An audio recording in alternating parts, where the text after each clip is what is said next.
and a lot of people die. Yeah, and absolutely. That's what's going on.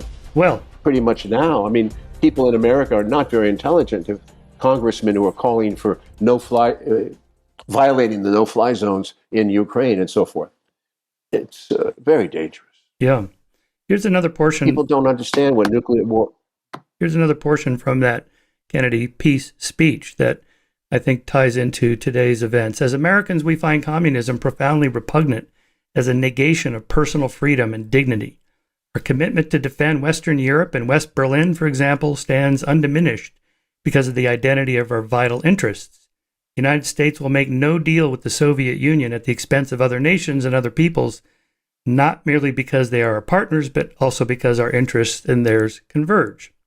And then he says that it is our hope and our purpose of Allied policies to convince the Soviet Union that she, too, should let each nation choose its own future, so long as that choice does not interfere with the choice of others. Yes. That seems relevant today to Ukraine and Russia. What do you think is, I mean, one of the things about your conversations with Putin that so impressed me was how you were able to draw out of him his point of view, which, you know, we often never hear. Like, what were you thinking with Chechnya and Georgia? And he gave you really detailed, long answers that I'd never heard. Yes, he did. Yeah. So if you were sitting down with Putin right Ukraine now, too. if you were sitting down with Putin right now and said, why did you invade Ukraine? What do you imagine would be his justification? I think he would talk about the lines of pressure that he was facing with NATO expansion after 1991. The expansion of NATO would be the prime subject matter, and the change of status in Ukraine, which was the coup d'état that occurred there in 2014, the replacement of a neutral Ukraine with a pro-Western Ukrainian government that has been very, very vehemently anti-Russian, and the whole business with Donbass and Crimea grew out of that situation.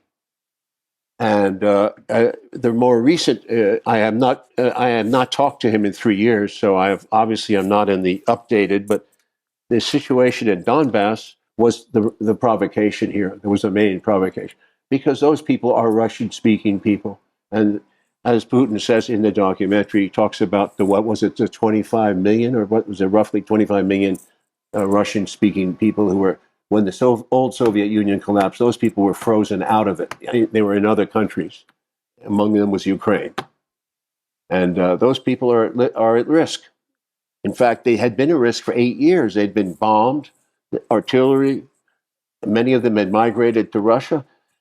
I don't know the solution, Michael. I thought at one point, I said, what? Should Putin, if he backs off on this situation, let's say he accepts that the Ukrainian government, which had 110,000 troops on the border of Donbass at this point, before the war started in February, if they had made Ukraine with American support, seemed to me to be clearly going ahead with its plan to reabsorb the Donbass, because there was a lot of activity on that border, and that's why he acted. What exactly he knew that we don't know, I can't tell you. Could he have given it up and said, okay, you guys take Donbass, we still have nuclear weapons, but move Ukraine further east and then cooperate with the Americans, put your nuclear missiles into Ukraine? Sure. You can say that that's not a war, at least we're safe.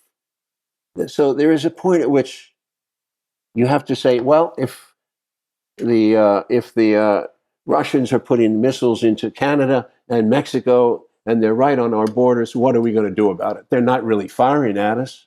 I mean, there's very much a similar situation. Sort of like our Jupiter missiles in Turkey that Khrushchev then responded by putting missiles in Cuba. That's correct. Yeah, they were quite upset with that. So that would be another example. And by the way, Khrushchev, after that incident, Khrushchev and Kennedy became a lot closer together. They were talking. And the ambassador Dobrynin, and there was a relationship that was forming. That was what gave the world hope that there would be a détente. Kennedy was moving, as you know, they had a nuclear treaty with Khrushchev banning atmospheric weapons. It was signed in September of '63, 2 months before his death. That was a major achievement. As far as I know, it was the only treaty we had with Russia since World War II. The only treaty, the first one. The I don't know how old you are, but there was an aggression, there was a violence, a feeling in those days in Washington that Russia, that Soviet Union was building up its weaponry and would match our nuclear capacity by the 1970s. So at the time in 1962, when this confrontation happened, America had a superiority of approximately 17-1 of nuclear weaponry. Oh, you're talking about the missile 17-1 that Kennedy ran. Yeah, then discovered that it was. Well, no, I'm not talking about that. That was totally erroneous information, right. and Kennedy knew it and apologized for it. He never really apologized, but he found out the facts the moment he got elected. That's another issue. 17-1. So you understand people like LeMay, Lemnitzer, Arleigh Burke, people who are senior officers were saying this is the time to take on the Soviet Union. And Alan Dulles was saying the same thing. When they had that meeting back in 61, where they talked about the best time to go after Russia would be in 62. There was talk about putting into execution a nuclear first strike on Russia. That's when we first hear about this. A nuclear first strike on Russia. And by the way, we've never abandoned that posture. We still have the position that we have the preemptive right to a first strike. And the Russians are scared, they're scared out of they're scared. They've been attacked in a very bloody way twice in this last century. They're worried about this.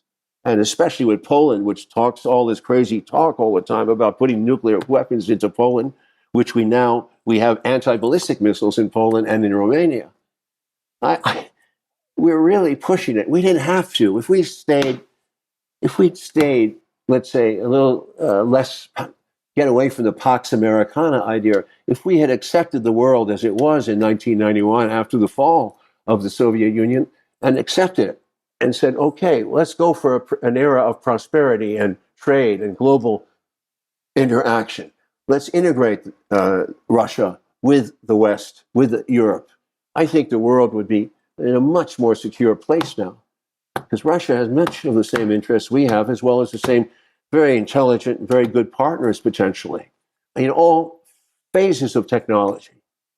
The Russian weaponry, and of course the Russian, I have to say, just from personal experience, because I'm doing an energy documentary on clean energy, their nuclear energy facilities are amazing. They have the most advanced nuclear energy reactor in the world that burns its own waste.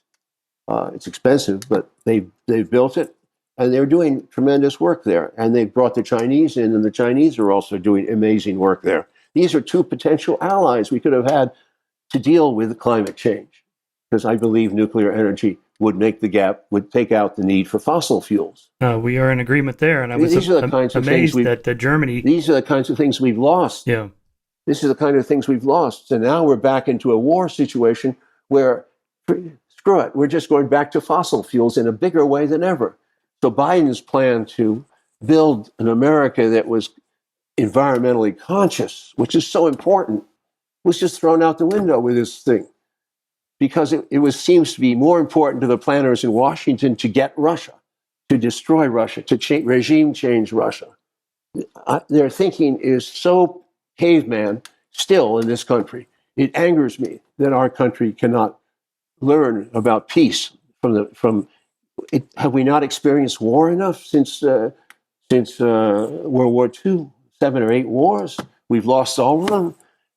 We keep giving more and more money to the Pentagon. We keep promoting these pineapple generals with all their 5,000 stars on their chest. It's a joke.